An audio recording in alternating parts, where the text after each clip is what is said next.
আপনার এই বিক্রিয়াটা দেখলে বুঝতে পারবেন এটা কিভাবে তৈরি হয়েছে। এটা 2 থেকে 3 দিনের মধ্যে মাটির সাথে মিশে যাবে, আর 2 থেকে 3 ঘন্টার মধ্যে পানির সাথে মিশা শুরু করবে, তাই পরিবেশের কোনো প্রকারের ক্ষতি হবে না।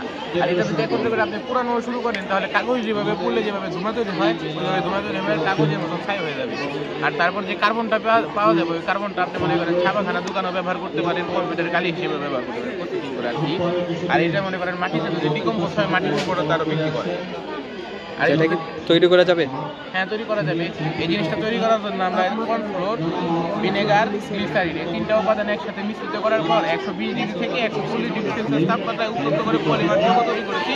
তারপর সেই যৌগটা একটা পাত্রের মধ্যে ঢেলে এভাবে একটু মিশিয়ে দিয়েছি, তখন এই যে শুকানোর পরে এই ধরনের পলিথিন। এই সাইজ আসছে? হ্যাঁ, এরকম আসছে?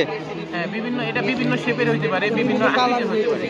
এটা নির্ভর করে ঘনত্বের উপর। আপনি যদি একদম পাতলা করে দেন, তো একদম পাতলা হবে, একটু মোটা করলে একটু মোটা হবে। যেমন এটা আমরা মিডিয়াম আকৃতির করছি, এইসব পলিথিনের থেকে ভালো এটা নিতে পারে, এটা ভালো শক্তি। আপনি এটা পানিতে ধুয়ে দেখতে পারেন, এই যে ওয়াটার আছে আমাদের কাছে, ধুয়ে দেখতে পারেন। সত্যি তো?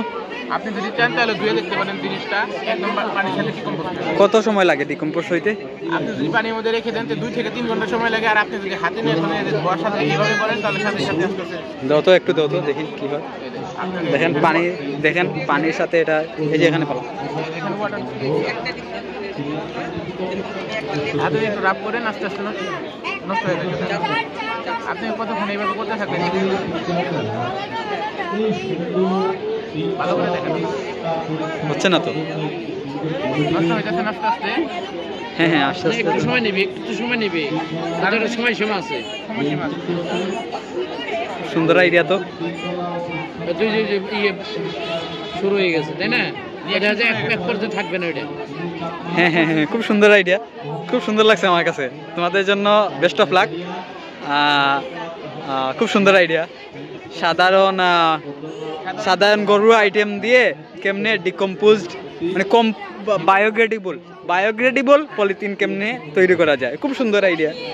এখানে যে বিক্রিয়াটা দেওয়া আছে কিভাবে আমরা তৈরি করছি আর কি কি রাসায়নিক ব্যবহার, গুড আইডিয়া, এখানে দেওয়া আছে। Good idea. ওকে।